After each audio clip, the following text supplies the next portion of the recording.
Ada pertanyaan yang sudah masuk dari Ibu Yeni ya, Bu Kuluri. Ya. Rachel percaya terafim. Bagaimana cara dia mendidik Yusuf sehingga dia percaya Tuhan 100%? Kalau dulu Ya. kita pernah kuamia, bagaimana cara bertobat supaya jalan anak cucu berjalan dengan baik? Iya. Pertanyaan yang pertama, ada yang bisa menjawab dulu sebelum saya menjawabnya? Siapa tahu ada yang bisa menjawab. Ini pertanyaannya menarik ya dari Ibu Jenny. Kalau Rachel itu percaya terafim, ya masih sesembahan ininya, bagaimana dia didik Yusuf? Kok Yusuf itu bisa jadi orang yang sangat mengandalkan Tuhan, sangat percaya, bahkan Yusuf itu sebetulnya nyaris sempurna ya, karena tidak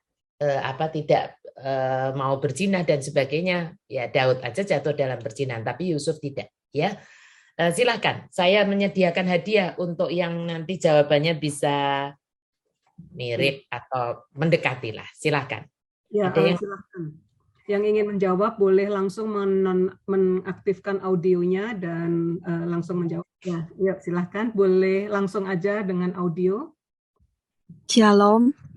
Yes. Siapa ini? Dengan siapa ini? Rachel. Dengan Rachel. Wah, namanya Rachel. Ya, silakan. Ya. Boleh.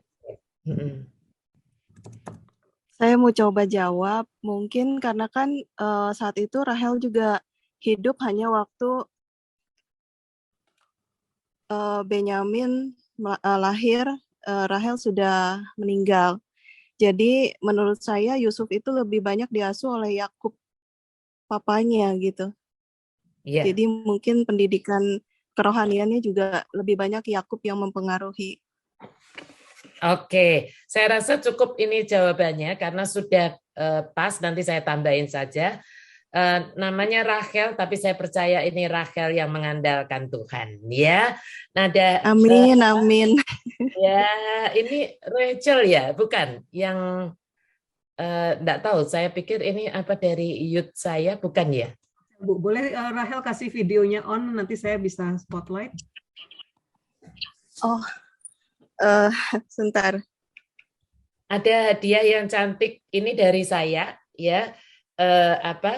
Karena jawabannya benar dan keren banget ya, ini scarf gini bisa dipakai begini. Yang ini gambarnya adalah dibuat khusus ini di HOTK, grafted in. Nah, grafted in ini menunjukkan bahwa kita itu dicangkokkan di dalam pohon keluarganya Tuhan Yesus gitu ya. Ini ada scarf untuk Rachel ya, yang mana wajahnya sangat belum. Iya, sorry ini aku nggak nyalain video karena kan aku tunanetra, jadi kadang aku bingung videonya takutnya nggak pas. Oh oke, Rachel, keren banget kamu ya.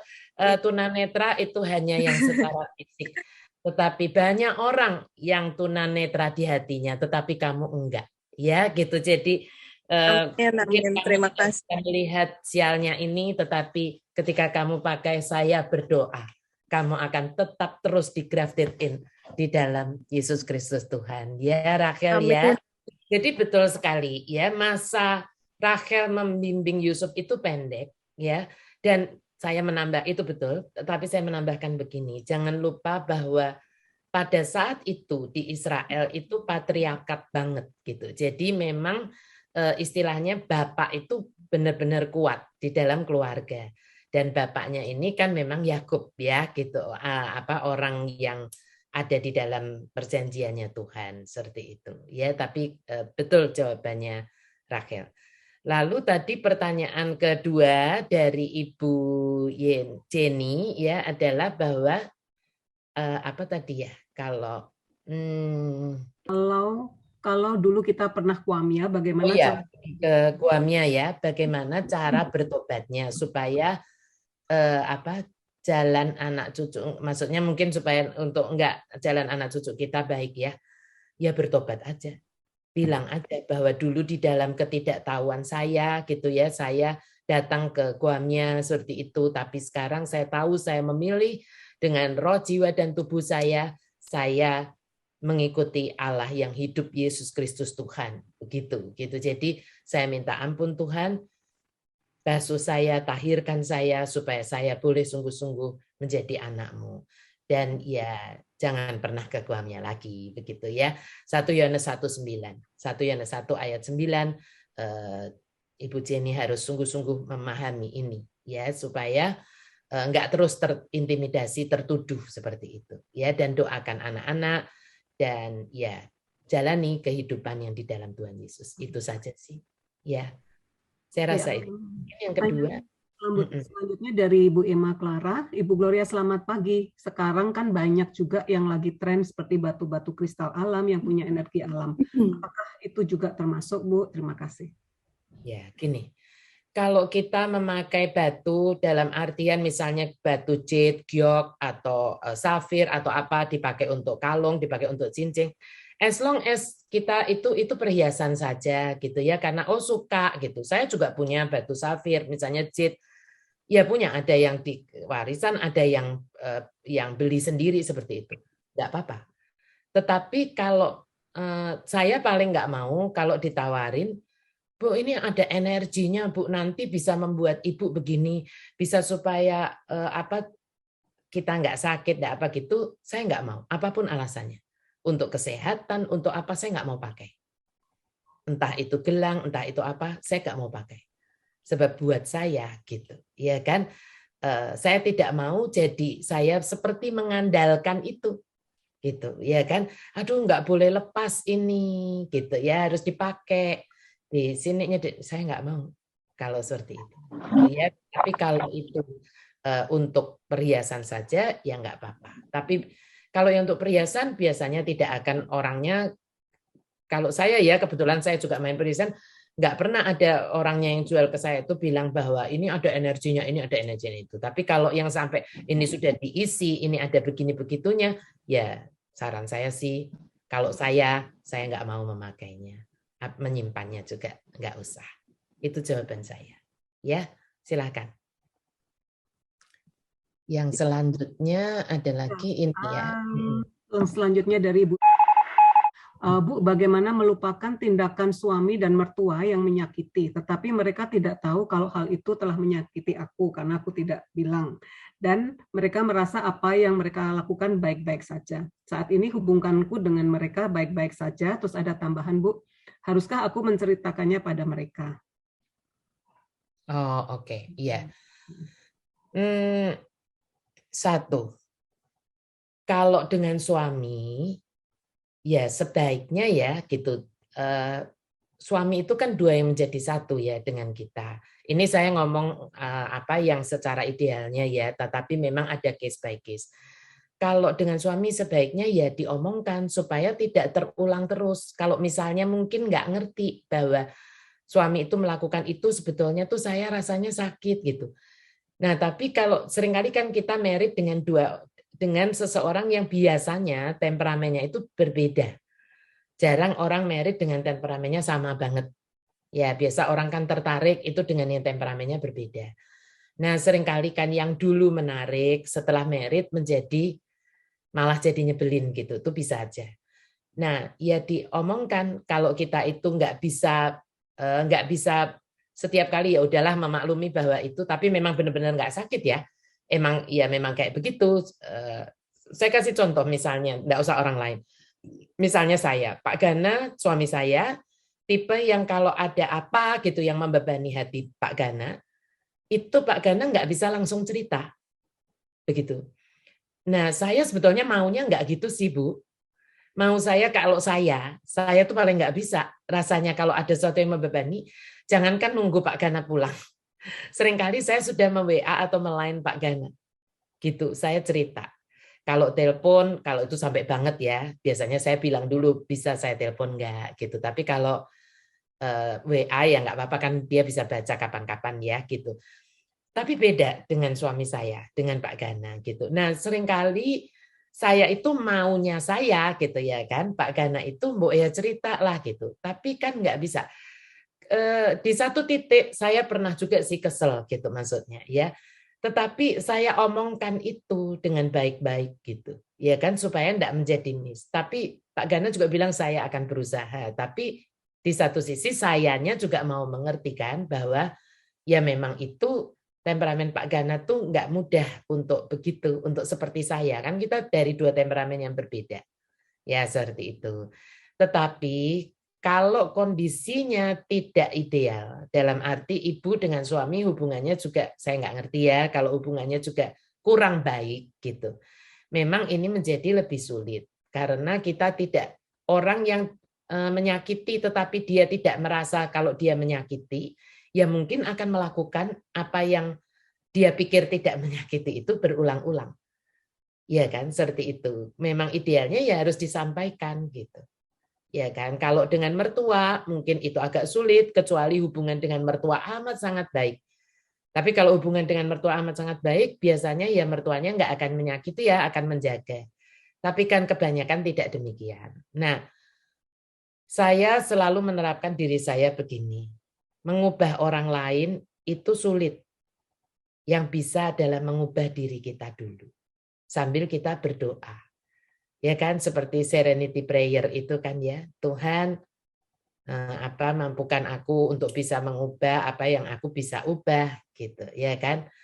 Tetapi juga menerima apa yang aku tidak bisa ubah. Tapi menerima ini bukan dengan nelangsa gitu, karena kalau nelangsa akhirnya diri kita sendiri yang kena secara psikologisnya, bisa kena secara kesehatan juga. Nah, ketika kita mengerti bahwa menyimpan pahit, menyimpan perih, menyimpan sakit itu nggak ada gunanya dan rugi buat kita sendiri, ya marilah minta jalan dari Tuhan untuk kita bisa rilis itu. Nanti pasti Tuhan kasih caranya. Ya, apa caranya ya saya bukan Tuhan, tapi Tuhan pasti bisa kasih caranya. Kalau kita memang mau.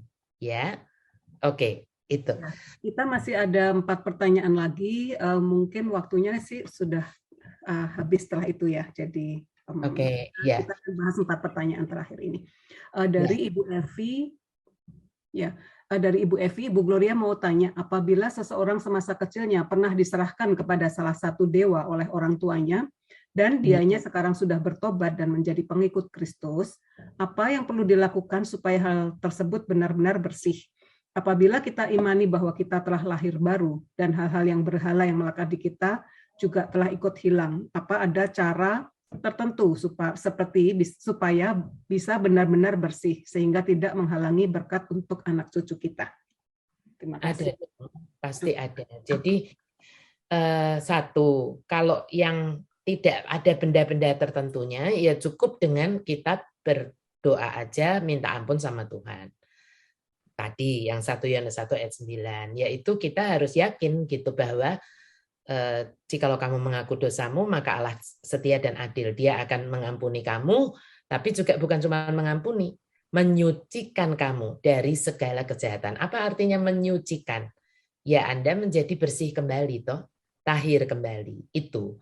Tetapi kalau ada benda-benda tertentu yang waktu itu Anda simpan dan masih ada, ya sebaiknya itu yang harus disingkirkan, seperti itu. Ya, itu. Jadi kalau misalnya benda-benda berhalanya itu seperti misalnya keris atau apa, kalau mungkin Anda bisa, kalau diberikan kepada gereja yang mungkin bisa melakukan untuk pemusnahan itu, jangan dibuang di sampah gitu ya, jangan gitu ya kan, tetapi berikan seperti itu ada lebih baiknya untuk bisa dimusnahkan ya, karena kalau itu memang benda-benda yang diisi ya, ada roh jahatnya, ada kuasa gelapnya,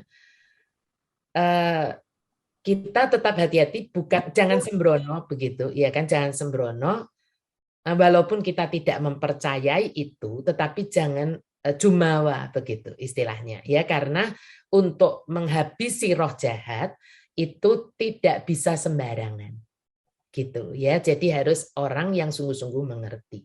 Jadi diberikan aja kepada mungkin gereja, hamba Tuhan yang memang mendalami okultisme seperti itu.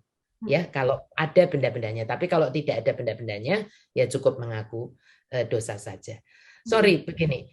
Ini ada yang direct message. Apakah saya jawab saja tanpa menyebut nama ya, supaya terjawab. Kalau enggak nanti ini hilang dan saya biasanya udah enggak bisa ini lagi ya gitu. Dan saya enggak punya waktu nanti kalau harus menjawab satu persatu. Ya, ini ada yang bertanya bagaimana kalau dari pihak keluarga misalnya mertua atau suami yang beda keyakinan dan mereka masih berdoa pakai hio, apa bisa ya tahu ya itu hio itu apakah kita ikut berdoa dianggap mendua, maksudnya mendoakan Tuhan, bagaimana kalau ikut pegang hio tapi doanya pada Tuhan Yesus dan sebagainya. Ya, saya rasa selama itu alat, hionya itu kan alat, ya nggak apa-apa sih ya kalau menurut saya gitu. Jadi betul, tetapi yang bertanya ini ibu ini udah betul ya, maksudnya saya dulu kecil, papi saya juga yang percaya itu ya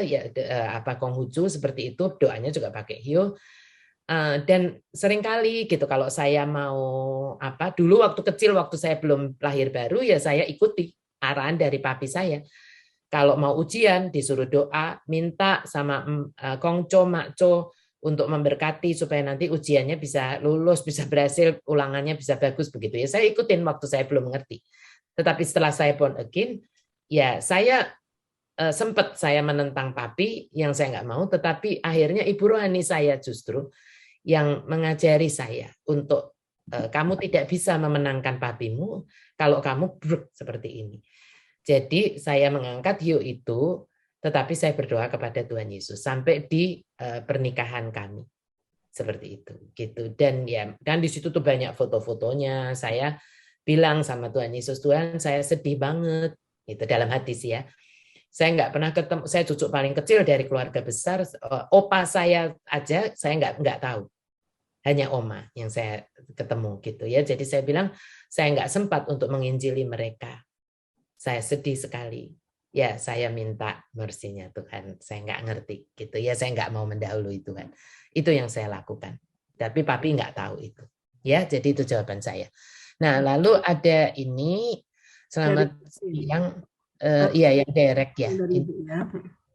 Yang ini selamat siang Tante. Shalom, saya mau tanya Tante mengenai jinah rohani. Bagaimana cara menjelaskan ke anggota keluarga kita yang walaupun seorang Katolik tetapi masih percaya dengan benda-benda atau hal-hal yang dikatakan membawa keberuntungan. Itu saja, terima kasih. Ya, sedih ya gitu. Karena saya berdoa sungguh di gereja-gereja kita, apapun denominasi gerejanya, semoga hal ini tuh hamba Tuhannya berani untuk mengkhotbahkan. Seringkali karena nggak mau konfrontasi, justru karena tahu bahwa umatnya banyak yang masih begitu, tapi nanti kalau dikonfront nggak mau datang lagi ke gereja, sehingga itu tidak dibawakan sebagai khotbah gitu. Padahal itu kasihan banget ketika kita tidak mau mengkonfrontasi itu, sebetulnya kita tidak mencintai umat kita, jemaat kita, kasihan banget ya. Tapi kan kita tidak bisa mengatur sistem dari satu gereja ya. Nah, kalau itu keluarga kita, kalau bisa ya, sebenarnya misalnya seperti ini bisa diajak ikut, seperti ada sesi seperti ini, dikirimin YouTube-nya, nanti di-share gitu ya, bisa juga. Tetapi pertama dan utama itu kalau saya lakukan dulu di dalam keluarga saya. Seperti itu. Ya kan gitu. Nah, kalau mereka kasih-kasih, saya bilang saya nggak mau. Saya pernah ceritakan ya waktu saya membeli rumah yang di dulu ya, ini kan sekarang di apartemen. Kan tusuk sate rumah saya. Gitu ya. Nah, pemiliknya juga Kristen, tapi pasang itu. Lalu saya minta supir saya untuk turunkan itu. Jangankan orang Katolik, orang Kristen. Supir saya orang Muslim pun tahu. Dan dia bilang, Ibu kenapa ini diturunkan? Apa mau diganti cermin yang lebih besar? Ya kan? Saya bilang, oh enggak, saya enggak mau pasang cermin. Oh Bu, itu kan ini penolak bala. Oh ya, saya sudah punya penolak bala. Saya punya Tuhan Yesus Kristus. Saya ngomong terang-terangan sama supir saya. Dengan bahasa yang baik. Ya, lalu ada saudara datang ke rumah saya yang maksudnya dari pihak yang maksudnya lebih tua dari saya. Dan dia bilang, Glory, kamu beli rumah ini, kamu nih nekat ya gitu. Kayak, oh enggak, saya enggak nekat karena saya tahu. Lalu kebetulan yang menegur saya ini juga Katolik gitu ya, dan saya bilang gitu. Kan ada cerita ketika BDO dia bilang itu kan sebetulnya kalau dianggap sebagai secara kesehatannya itu nggak bagus gitu. Maksudnya ini kan supaya ini ditolak anginnya tuh. Masa cermin bisa nolak angin ya kan gitu. Tapi saya bilang Yesus saya bisa berdiri dan berkata kepada badai dan angin ribut itu untuk berhenti. Tetapi semuanya terpulang gitu. Kan keluarga dari saudara kan berkata gitu. Kok kamu berani membeli rumah tusuk sate? Nah, coba cek and recheck.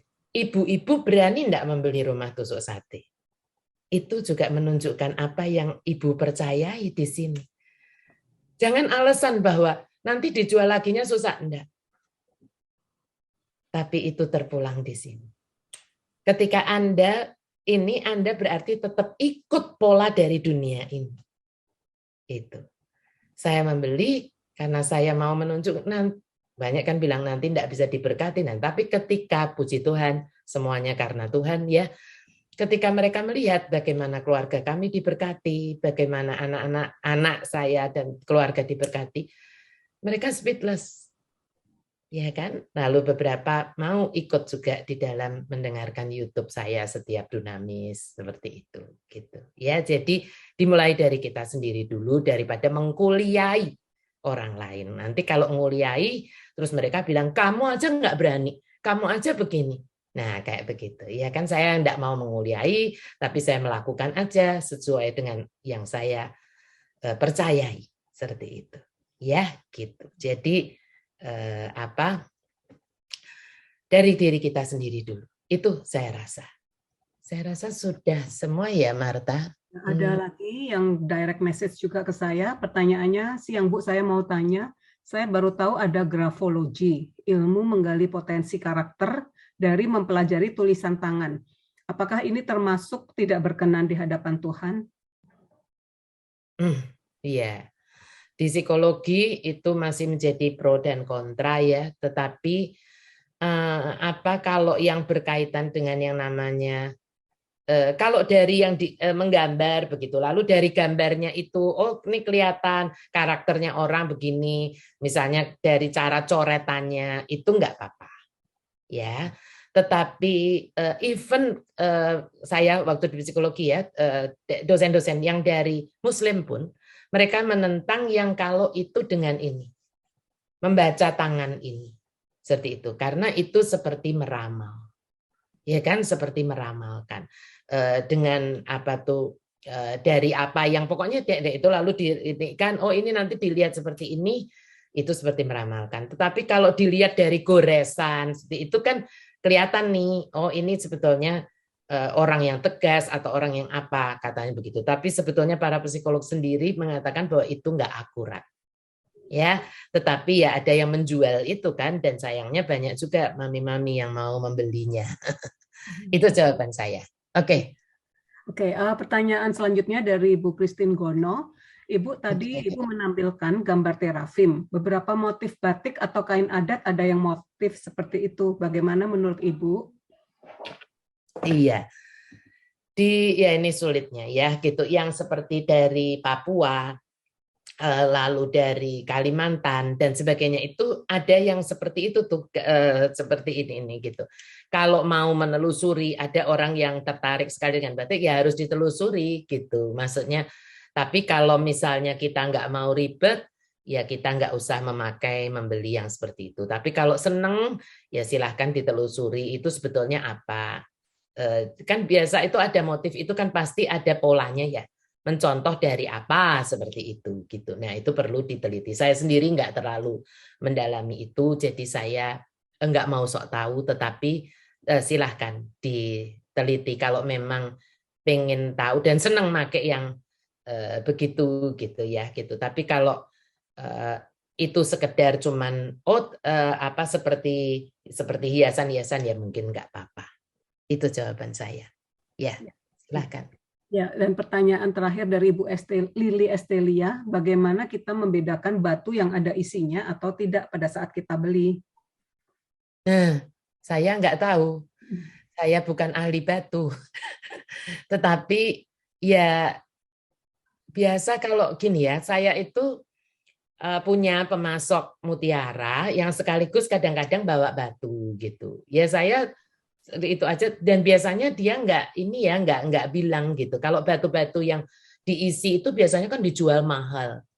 Lepas dari batu apa itu ya, tapi dijual mahal dan ya biasanya orangnya bilang gitu. Kalau tidak ya tidak. Tetapi saya gitu, kalau membeli jangankan batu ya, tetapi mutiara itu dibawa oleh pemasok saya pun saya selalu doakan itu.